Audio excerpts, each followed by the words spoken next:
Tidak ada hal yang paling buruk dan bau yang paling busuk selain dari perkumpulan manusia-manusia munafik yang tercampur menjadi satu dalam sebuah kelompok yang biasa kita sebut sebagai partai politik. Jika ada seseorang bertanya, sebetulnya apa fungsi dan kegunaan dari partai politik untuk masyarakat?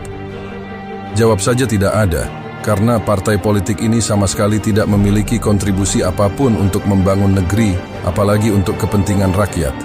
Karena visi misi dan tujuan mutlak dari partai-partai politik tersebut tidak lain dan tidak bukan, hanyalah untuk merancang konspirasi demi mementingkan kelompok dan kesejahteraan anggota mereka masing-masing.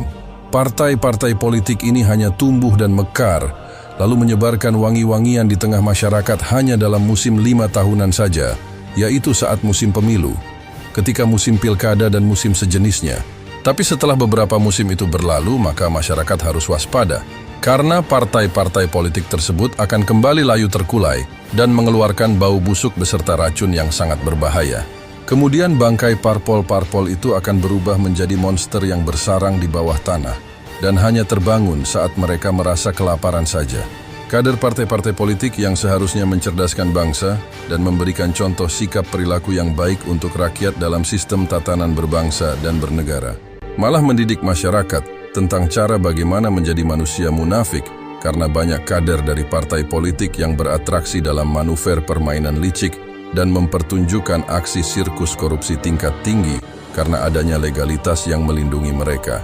Sebenarnya semua partai politik itu hanya menjadi rumah perlindungan bagi para koruptor, dan partai politik banyak dipergunakan sebagai tangga pijakan oleh orang-orang yang rakus jabatan untuk memenuhi hasratnya dalam memperkosa hukum melalui kekuasaan yang telah mereka raih dalam sebuah kompetisi kotor.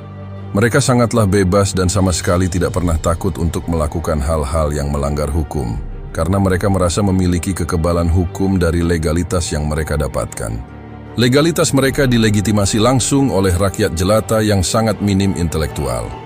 Kemudian suara rakyat itu mereka ambil dengan paksa, lalu ditukar dengan beberapa janji manis dan selembar amplop tipis.